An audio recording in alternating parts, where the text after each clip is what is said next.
తీసుకమ్మి పేగాడాడు నా కొడుకు, నువ్వు కూడా లే ఏమంటారా నీకు? చూడు పొద్దున ఎట్లుంటుంది చూడండి, అన్నీ పెట్టినారు పిల్లలు. అందుకే నన్ను బొమ్మంటున్నారు. ఒక 4 రోజులు రాను, నువ్వు కాపాడుకో రే. నీ దగ్గరకు వచ్చిన నువ్వు కాపాడుకో, నా దగ్గర నేను కాపాడుకుంటాను. ఒక్క ఫోన్ కాల్కు 2000 మంది వచ్చినారా ఆచారం పనుకున్న వాళ్ళు కూడా. మేము మంచిగా చేస్తాం, నువ్వు ఊరిలో డిస్టర్బ్ చేయను.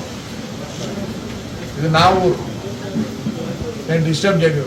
కానీ నిన్ను చెప్తా చూడే, మా కార్యకర్త విడిచిపెట్టి దొంగగా వచ్చిపోయినావు. ఏం చెప్తారు? కేసు పెట్టావా? పెట్టరా? ఏం చెప్పు ప్రభాకర్ రెడ్డి, నేను చెప్తాను, నీ చేతనైండేది నువ్వు చెయ్యి. నువ్వు చేతనైండేది నువ్వు చేసుకో, నా చేతనైంది చెప్తాను. నువ్వేందో నేను రాజకీయాలు చేస్తాడా, మా ప్రజలే నిన్ను అడ్డుకుంటాను. ఇవన్నీ ముండవోపి రాజకీయాలు చేయకు. నేను భయపడేవాని కాదు. నీ శక్తి ఎంత నాకు తెలుసు, నా శక్తి కూడా నీకు తెలుసు. నేను ఎంత దూరమైన రాజకీయాల కోసం ఎంత దూరమైన పోతా, ఏమైనా కానీ నీతో పోరాటం చేసేదానికి నేను సిద్ధంగా.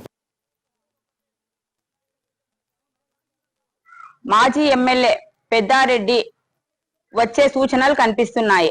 ఆయన వచ్చినాడంటే మేమేం చేస్తామంటే మహిళలు అక్కడే రోడ్డు మీద బైఠాయిస్తాము. ఎందుకంటే ఆయన చేసిన మోసాలు, ఆయన చేసిన మా మీద అన్ని ఘోరాలు అంతా ఇంత కాదు. ఎందుకంటే కేసులు మెయిన్ గా అంటే ఆడవాళ్ళని చూడకుండా ప్రతి ఒక్కరి మీద కేసులు పెట్టినారు.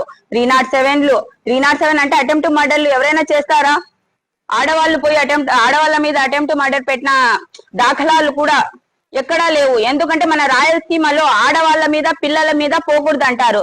ఇలాంటి రాయలసీమలో ఏ నాయకుడు, వైసీపీ నాయకుడు చేయలేదు, టీడీపీ నాయకుడు చేయలేదు. కానీ ఈ పెద్దారెడ్డి అనే వ్యక్తి ఆడవాళ్ళ మీదకి వచ్చినాడు, ఆడవాళ్ళ ఇంటి మీదకి వచ్చినాడు, బండ్లతో గుద్దించినాడు, కేసులు పెట్టినాడు. ఎన్ని చేసినాడంటే ఇంకా మెయిన్ మన ప్రభాకర్ అన్న ఇంట్లోనే దూరినాడు. ఇలాంటి సంస్కృతి మన రాయలసీమలోనే లేదు. రవి అన్నని 5 ఏళ్లు బహిష్కరించినాడు. అందరినీ, ప్రతి ఒక్క నాయకుడిని ఇబ్బంది పెట్టినాడు. అలాంటి వ్యక్తి కొడుకులు మాకు ఇక్కడ తాడిపత్రిలో వచ్చి మళ్ళీ అల్లర్లు సృష్టిస్తారనే భయం ఉంది. అందువల్ల ఆ పెద్దారెడ్డి అనే వ్యక్తి గాని వాళ్ళ పిల్లలు గాని ఊర్లకి రావడానికి మేము అస్సలు ఒప్పుకోము.